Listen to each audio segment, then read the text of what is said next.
While I normally do not like boycotts, I will no longer be enjoying an Admiral's feast or a Seaside Shrimp Trio from Red Lobster on my way home from work.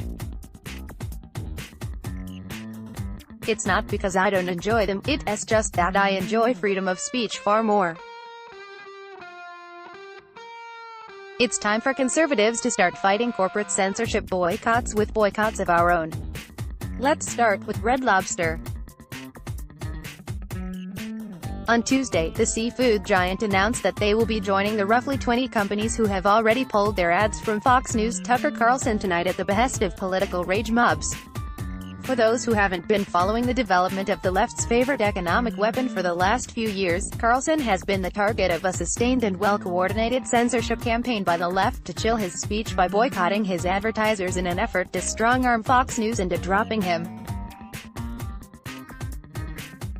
It generally works like this: a conservative company executive or media personality, it's always a conservative, says something the left doesn't like because whatever was said either represents an inconvenient truth that leftists prefer to keep out of public discourse, or else is a direct challenge to the established narrative. A few bitter partisan hacks on Twitter tattletale on that person to activist groups like Sleeping Giants, or to fellow bitter partisan hacks with larger Twitter followings. Those accounts whip up their followers to contact any companies that do business with the target so they can bitch and moan about offended they are. And finally, weak-willed company executives with little appetite for even the most minimal controversy fold to this outrage mob, usually quickly, and issue boilerplate PR statements about how the individual or business is no longer aligned with their values. Red Lobster's advertising buying guidelines reflect our core values and commitment to supporting programming that represents the highest standards of good taste, fair practice and objectivity, the seafood chain said in its own boilerplate and utterly predictable statement.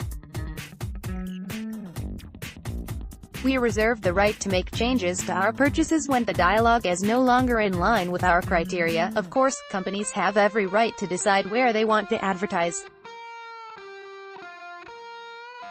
But these corporate boycotts present an acute danger to political discourse in the U.S., as networks are forced into an ever narrower window of what is considered acceptable speech to stay afloat. Ordinarily, I'd propose that fighting fire with fire, or boycotts with boycotts, would be a step down to the level of the corporate censors.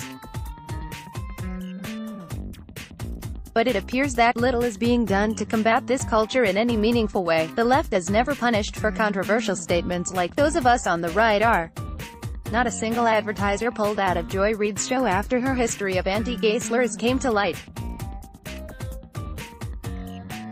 Don Lemon trashes conservatives nightly on CNN without any hint of a problem with advertisers. Double standard is jaw-dropping. It is for this reason that we must fight back. Red Lobster is an establishment enjoyed by Americans from all walks of life, including conservatives. It is time to show these companies that we can put our money where our mouths are and demand that non-political companies keep their noses out of political discourse, or lose half their customers. They may receive a temporary bump from the left over their virtue signaling, but if they want to take sides in the culture war, it should have a long-term effect on their profits.